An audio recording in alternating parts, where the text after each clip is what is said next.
কিশোরগঞ্জে বসেছে জেলার সবচেয়ে বড় চামড়ার হাট। তবে হাটে সরকার নির্ধারিত দাম মিলছে না বলছেন ব্যাপারীরা। এই বিষয়ে বিস্তারিত জানতে চাই, সেখান থেকে মোরগ মহল চামড়ার হাট থেকে যুক্ত হচ্ছেন সহকর্মী মশিউর কায়েস। মশিউর, এই যে ব্যাপারীদের অভিযোগ যে সরকার যে বেঁধে দিয়েছে দাম, সেই দামে মিলছে না চামড়ার দাম, সেক্ষেত্রে আসলে কি কারণ জানাবেন এবং সেই সঙ্গে কর্তৃপক্ষের নজরদারি কেমন দেখেছেন?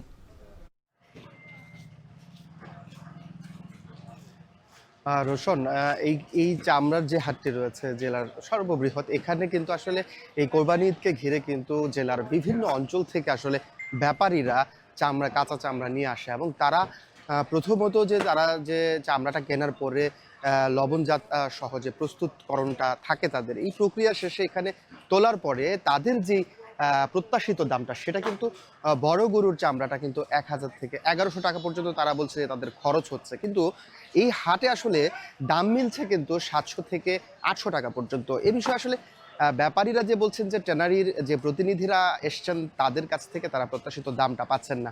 ট্যানারির প্রতিনিধিদের সঙ্গে কথা হয়েছে, তারা যে বিষয়টি বলছে যে এখান থেকে তারা যদিও সরকার নির্ধারিত একটা মূল্য ছিল, কিন্তু সেই মূল্যে আসলে তারা যদি ক্রয় করে, কিন্তু তারা কিন্তু সেই মূল্যে কিন্তু আসলে তারা পরবর্তী তাদের যে প্রক্রিয়াকরণ রয়েছে শেষে কিন্তু তারা মূল্য পাবেন না। এবং তারা বলছে মূলত যে এখানে ট্যানারির প্রতিনিধিরা যারা বলছে যে তারা যদি এখান থেকে কম মূল্যে যদি ব্যাপারীরা প্রথমেই, কিন্তু সেক্ষেত্রে কিন্তু তারাও পুষে যেত, তাদের দামটা, সঠিক দামটা কিন্তু তারাও পেত।